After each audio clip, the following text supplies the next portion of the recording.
First ever factory outlet మన Mukunda jewellers వారు తెలుగు నూతన సంవత్సరం ఉగాది పండుగ సందర్భంగా నక్షి మేళా జరుగుతుంది. అన్ని నక్షి జ్యువెలరీ మీద VA ఫ్లాట్ 9.99% మాత్రమే. త్వరపడండి.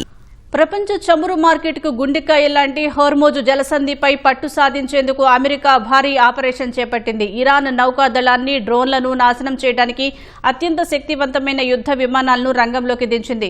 మరోవైపు 2000 మందికి పైగా మెరైన్ కమాండర్లతో కూడిన అమెరికా భారీ యుద్ధ నౌక USS ట్రిపోలి మిడిల్ ఈస్ట్ వైపు దూసుకుపోతుంది.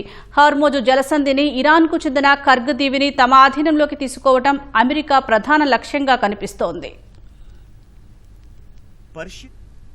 ఆధిపత్యానికి చెక్ పెట్టేందుకు అగ్రరాజ్యం అమెరికా మాస్టర్ ప్లాన్ అమలు చేస్తోంది. ఇరాన్ లక్ష్యాలను ఛేదించేందుకు పెంటగాన్ భారీ ఆయుధాలు కలిగిన A-10 వార్త్హాగ్ యుద్ధ విమానాలను పంపింది. అంతేకాదు, ఇరాన్ ప్రయోగిస్తోన్న అత్యంత ప్రమాదకరమైన డ్రోన్లను గాల్లోనే పేల్చేసేందుకు అపాచీ ఎటాక్ హెలికాప్టర్లను హోర్ముజ్ జలసంధిపై అమెరికా మోహరించింది. వాణిజ్య నౌకల రాకపోకలకు రక్షణ కల్పించడమే లక్ష్యంగా అమెరికా ఈ భీకర దాడులకు దిగింది. ప్రపంచవ్యాప్తంగా సరఫరా అయ్యే చమురు, ద్రవీకృత సహజ వాయువులో దాదాపు 20% హోర్ముజ్ జలసంధి గుండానే వెళ్తుంది. ఫిబ్రవరి 28న అమెరికా, ఇజ్రాయెల్ సంయుక్తంగా ఇరాన్ పై యుద్ధం ప్రకటించిన తర్వాత మార్చి ప్రారంభం నుంచి ఇరాన్ ఈ జలసంధిని సాయుధ పడవలు, మైన్లు, క్రూయిజ్ క్షిపణులతో దిగ్బంధించింది. సురక్షిత ప్రయాణానికి దాదాపు $2 మిలియన్ అంటే 18 కోట్ల రూపాయల వరకు రవాణా రుసుము వసూలు చేస్తోంది. దీంతో గ్లోబల్ సప్లై చైన్ దెబ్బతిని అంతర్జాతీయ మార్కెట్లో ముడి చమురు ధర బ్యారెల్కు $100 దాటింది. ఇది అమెరికా అధ్యక్షుడు డొనాల్డ్ ట్రంప్ ప్రభుత్వానికి ఆర్థికంగా, రాజకీయంగా పెద్ద సవాల్గా మారింది. ఇరాన్కు చెందిన మైన్ స్టోరేజ్ కేంద్రాలు, నౌకాదళ మందుగుండు సామాగ్రి డిపోలపై అమెరికా బలగాలు దాడులు చేస్తున్నాయి. ఇప్పటికే ఇరాన్కు చెందిన 120కి పైగా నౌకలు, 44 మైన్ లేయర్లను అమెరికా ధ్వంసం చేసింది. హోర్ముజ్ జలసంధి దక్షిణ భాగంలో A-10 వార్త్హాగ్ విమానాలు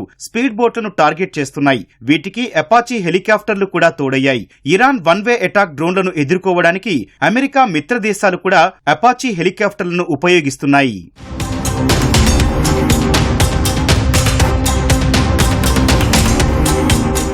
మరోవైపు తాజా ఉపగ్రహ చిత్రాల ప్రకారం 2200 మంది మెరైన్లతో కూడిన USS ట్రిపోలి హిందూ మహాసముద్రం మీదుగా యుద్ధ క్షేత్రం వైపు వేగంగా కదులుతోంది. జపాన్లోని ఒకినావా బేస్ నుంచి బయలుదేరిన 31వ మెరైన్ ఎక్స్పెడిషనరీ యూనిట్ కు చెందిన ఈ దళాలు గ్రౌండ్ ఏవియేషన్ కాంబాట్ ఆపరేషన్లలో ప్రత్యేక శిక్షణ పొందాయి. అత్యంత కీలకమైన హోర్ముజ్ జలసంధిని తమ ఆధీనంలోకి తీసుకోవడం అమెరికా ప్రధాన లక్ష్యంగా కనిపిస్తోంది. ఈ జలసంధిని తిరిగి తెరిపించేందుకు ఇరాన్ దక్షిణ తీరంలోని దీవులను అమెరికా మెరైన్లు తమ ఆధీనంలోకి తీసుకునే అవకాశం ఉంది.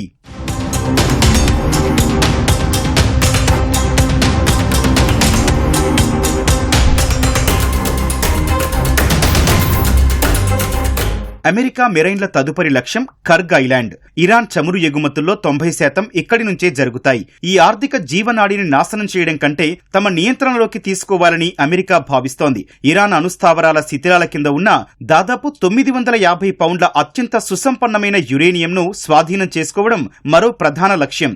ఇరాన్ చేతికి అణ్వాయుధాలు చిక్కకుండా చేయాలంటే దీనికి గ్రౌండ్ ఫోర్సెస్ రంగంలోకి దిగడం అత్యవసరం. USS ట్రిపోలి సాధారణ యుద్ధనౌక కాదు.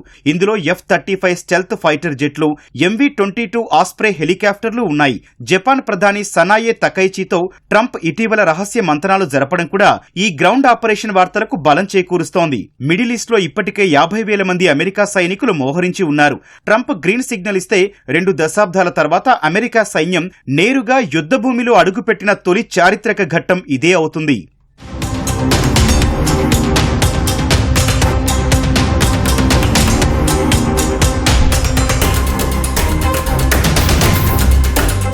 అమెరికా ఎన్ని దాడులు చేసినా ఇరాన్ ఆస్తులను పూర్తిగా ధ్వంసం చేయడం అంత సులభం కాదని రక్షణ రంగ నిపుణులు విశ్లేషిస్తున్నారు. హోర్ముజ్ జలసంధిలో సురక్షితమైన కార్యకలాపాలు ప్రారంభం కావడానికి కొన్ని వారాల సమయం పడుతుందని భావిస్తున్నారు. ఇరాన్ తీర ప్రాంతాల్లోని సొరంగాల్లో ఇంకా వందలాది పడవలు, ట్రక్కులపై క్రూయిజ్ క్షిపణులు సురక్షితంగా ఉన్నాయని నిపుణులు చెబుతున్నారు. హోర్ముజ్ జలసంధి అత్యంత ఇరుకైన ప్రాంతంలో కేవలం 24 మైళ్ల వెడల్పు మాత్రమే ఉంటుంది. ఇలాంటి ఇరుకైన ప్రదేశంలో నౌకలు ప్రయాణిస్తున్నప్పుడు 100 మైళ్ల దూరం నుంచి కూడా ఇరాన్ క్షిపణులతో దాడి చేసే అవకాశం ఉంది.